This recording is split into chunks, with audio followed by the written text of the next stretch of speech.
Welcome back to the Urban Debate. Ladies and gentlemen, if Delhi gets an unfortunate trap as a city where women are unsafe on the streets, Bengaluru is soon becoming a city where women are unsafe in their personal space, whether it be their homes, their PGs, or in their rented accommodation. Dear viewers, please treat this as a public service announcement. Have you seen the man on your screens right now? If you have, beware and be warned, because he is currently absconding and wanted for murder. Murder of this woman, 19-year-old Maya Gogoi, a vlogger from Assam who was living and working in Bengaluru.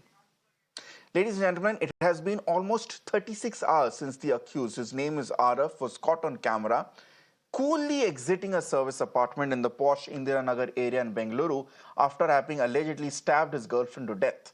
Just 2 days prior to that, as you can see on the visuals on the left of me, he was seen entering the suite with Maya Gogoi. Now, according to the police sources, this man entered the apartment with the premeditated intention to kill the woman next to him. Not only did he carry the knife with him while entering, which he used to stab Maya Gogoi, he also had purchased a nylon rope, probably with the intention of strangulating her. He did the heinous deed at around midnight on Sunday, and then, according to some reports, even spent the next 2 days in the same house with the body of his murdered girlfriend, calmly smoking cigarettes.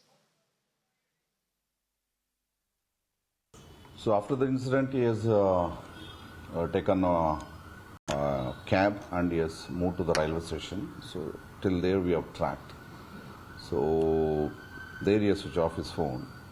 So the latest we have located today morning also his whereabouts. And one team has reached his native Kerala. So he has been brought up by grandparents. So we are in touch with the grandparents, and he seems to be an ex-serviceman. Mr. Das is grandfather. So he is in touch with us, and my team is in Kerala. So and the motive for the murder is yet to be ascertained. So one thing is he has killed her brutally with a knife and multiple injuries on the body. Neha is joining me live at this point. Neha, you have been tracking the story since yesterday, since it first broke, something which has shocked Bengaluru. The key question is, why has RA still not been nabbed so far? And Arav, I beg your pardon, not been nabbed so far. And what are the latest developments that are coming in terms of how he spent those last 48 hours in the same house where he had just murdered, where his body of his dead girlfriend was right beside him? Well, Ritangshu, yes, we're picking up at this point that the police, of course, is putting in their best efforts to try and trace the whereabouts of the accused over here in concern. A team of police officers has also now been sent to Kerala, where Arav, in fact, hails from. We were told by, of course, police sources that reportedly he stayed with his grandparents, and in fact now a team of police officers, they're scouring the whole of, the entire region there to try and trace his whereabouts. Of course, what we also know right now is the fact that he did take a train from Bengaluru's Majestic railway station is what the police suspect, and basis this information, of course, they're on the lookout for him right now. But it really remains to be seen whether they are able to, narrow in on his location there and make that crucial arrest. Because the fact is that the scrutiny of his call detail records also now suggests that he was only in touch with Maya, the victim here, and also his grandparents, that there haven't been too many other calls that have been made. So, of course, using all of this information now, the police is piecing together his whereabouts, and hopefully soon enough we should be seeing that arrest coming through. All right, Neha, that's the hope as well. Thank you so much for joining us with those details. Now, again, keep in mind, it was first Kriti Kumari, a 24-year-old from Bihar, who was stabbed to death by her ex-boyfriend in a PG in July. Then in September, Lakshmi, age 29, also from Bihar, was found dismembered in a refrigerator. And now we have Maya Gogoi, 19-year-old vlogger from Assam, murdered in a service apartment just yesterday. These horrific crimes all targeting young migrant women. The question then is loud and clear in Bengaluru. Is Bengaluru failing to protect its most vulnerable? Even the Home Minister of the state claims the city is getting a bad name. Listen in.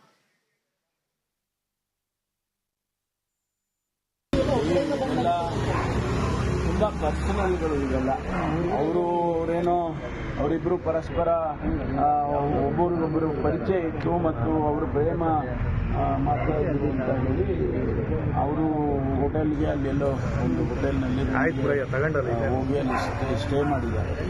ಮಾಡಿ ಅವರು ಅಲ್ಲಿ ಅವ್ರನ್ನ staff ಮಾಡಿದ್ರು. ಅದು ಹೊರಗಿನವರು, ಅವರು ಅಸ್ಸಾಂ ಕಡೆಯವರು, ಏನೋ ಹೆಣ್ಮಗಳು ಅವಳು ಅಸ್ಸಾಮಿನಿಂದ ಬಂದವರು, ಮತ್ತು ಇವರು ಕೇರಳದವರು. ಇಂಥದ್ದೆಲ್ಲ ಇದನ್ನು ಭಾಳ ನಾವು ಎಚ್ಚರಿಕೆಯಿಂದ ನೋಡ್ತಾ ಇರ್ತೀವಿ. ಆದರೂ ಕೂಡ ಇಂಥದ್ದಾದಾಗ ಇಡೀ ಸಿಟಿಗೆ, ಬೆಂಗಳೂರು ಸಿಟಿಗೆ ಒಂದು ರೀತಿಯಲ್ಲಿ ಕೆಟ್ಟ ಹೆಸರು ಬರುತ್ತೆ. Let me go across to my guests who are joining me. I've been joined by PK Jain, retired senior IPS officer, Dr.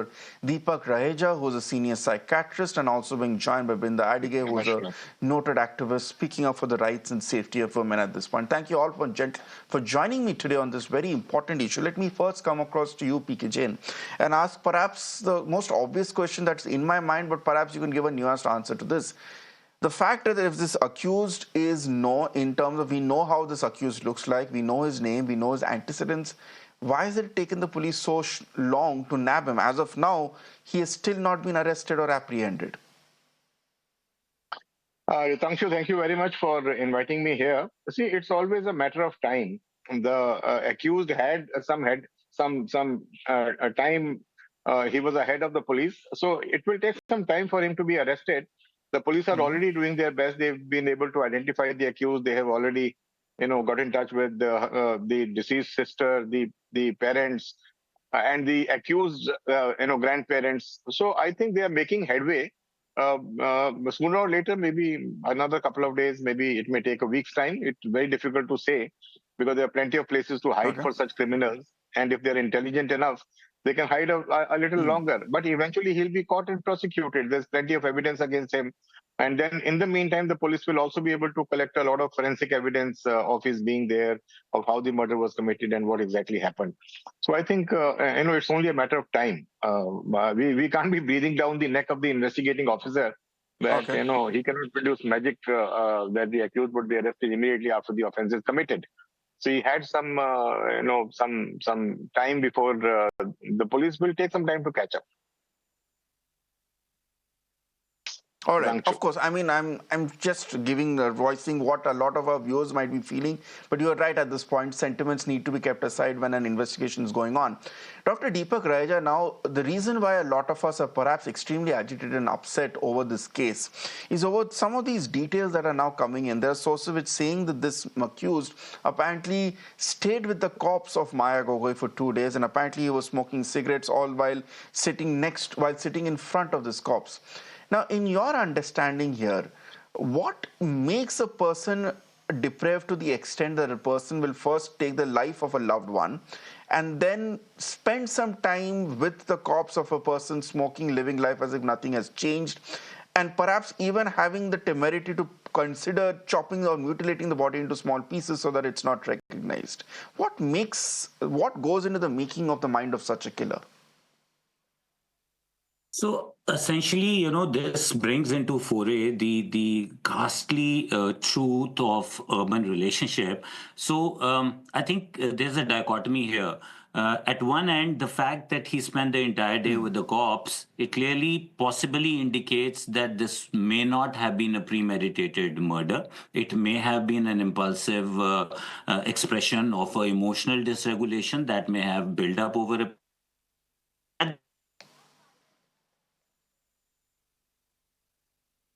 a lack of empathy. I think we've and lost a Deepak mind Raheja's which might have we have your audio back. Dr. Raheja, if I can just interrupt you for a second.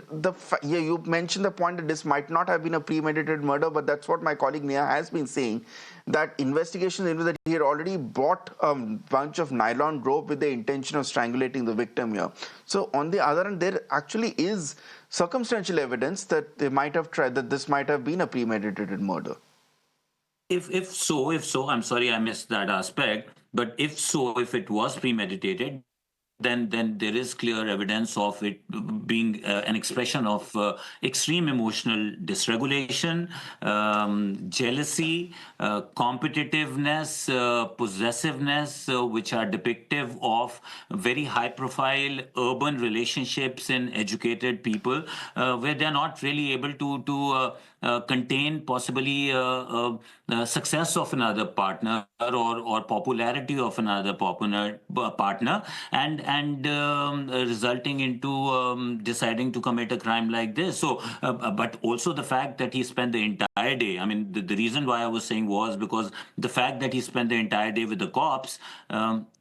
The premeditation maybe also came just a little while back, because if it was better planned, then he would have already figured out way how to dispose of the cops, or the fact that he didn't try to flee from there clearly also shows depicts lack of empathy and lack of any fear from the situation. Otherwise, not being able to process what had happened, he Okay. would have tried to flee from the situation, or made a mistake at that point. The fact that he stayed there shows clearly a mind that had the propensity to do something as ghastly as this. And it also clearly, we know that they were possibly in a relationship. So this is also very clearly depictive of high profile, and I'm using the word high profile because we're talking about urban relationship and people who are highly educated, who are highly successful. So with all of that, I think comes a lot of in the vulnerable, a lot of possessiveness and not being able to process the possible success and popularity of the partner, leading to trying to control, and then oozing out and expressing in a very ghastly crime like this. And Interesting. this exactly may have been out of his mind. And if we go further back, then we'll figure that there may be clear evidence, not telltale, but more clear evidence that there was a mind that had a criminal propensity, because it's not suddenly that you'll buy a rope and decide Okay. to, strangulate a person or take, the fact that he possibly stabbed her also shows a lot of rage, and this rage in a intense relationship when you are dating a person, almost living in with a person, is depictive of a huge amount of loss of boundary and trying to control your partner in the relationship, and then deciding to act out on an impulse like that. So this is definitely worrisome that it happened in a high profile vicinity with everybody missing possible signs, and now you'll find that as the investigation goes on, there'll be more reports that will pour in that possibly there were loud shouts, or the neighbors knew that something was amiss between the couple. But all of those are always in hindsight and retrospect. But in the urban scenario, we tend to ignore. Sometimes we are not even aware who's living in our neighborhood, and that's the dark side of the urban world, where unless it's happening to me, I don't really care what really happens next door. So I think it's very important for us to be perceptive as a society, to take collective responsibility, because this is somebody's child. It could have been anyone's child. Sometimes when you go and live in another Absolutely. town, the parents are not even aware what's exactly happening in your life. So I think a little bit more sensitivity can sometimes caution us to be aware and to start being intrusive, and that also that intrusiveness from neighborhood, from close friends, also keeps such people with such tendencies at bay and prevents them from deciding to act on such strong rage that would usually come from jealousy and trying to control the partner. Brinda Adigat, let me then bring you in at this point. This is the second, to my mind, in recent memory, the second or third such important, that's shocking incident that's happened of someone in Bengaluru, a woman in Bengaluru being attacked and murdered in what many would perceive to be a safe space. We've seen the incident which happened a few months earlier of a girl being brutally murdered in a PG. Then the case of Mahalakshmi, when she was killed in September, a single working woman, she was killed and her body was chopped into 50 pieces and stuffed into a refrigerator.